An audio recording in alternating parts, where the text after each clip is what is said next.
Big Boss season 9ல இருந்து Sandra evict ஆகி வெளியே வந்ததுக்கு அப்புறமா அடுத்த நாளே பிரஜன் செலிப்ரேஷன் ரவுண்ட்காக பிக் பாஸ் வீட்டுக்குள்ள என்ட்ரி கொடுத்திருக்காரு.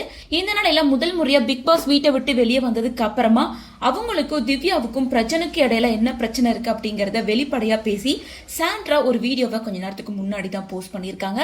அதுல அவங்க என்ன சொல்லிருக்காங்கன்னா, பிக் பாஸ் வீட்டுக்கு வெளியே திவ்யா கூட பேச மாட்டேன், பழக மாட்டேன் அப்படி சொன்னதை திவ்யா ஓவர் ஹைப் பண்ணிட்டு இருக்காங்க.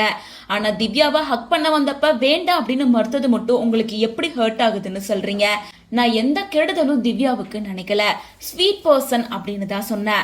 மேடையில இது வெறும் கேம் அப்படின்னு பேசின திவ்யா நெக்லஸ் டாஸ்க்ல தனக்கு இம்பார்ட்டன்ட் கொடுக்கல அப்படின்னு அழுதுகிட்டே கணிக்கிட்ட ஏன் கம்ப்ளைண்ட் பண்ணணும்? திவ்யா ஏன் ரெட்ட வேஷம் போடணும்?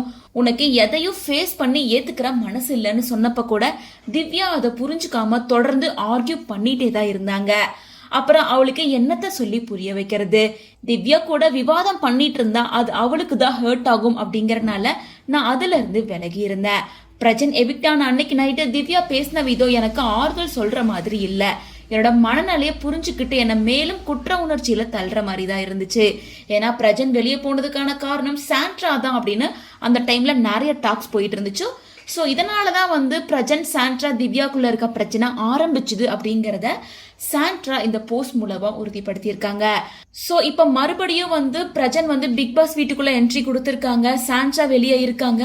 ஸோ மறுபடியும் சாண்ட்ரா பிரஜன் அண்ட் திவ்யா ரெண்டு பேரும் பழகிற விதத்தை எப்படி பேச போறாங்க?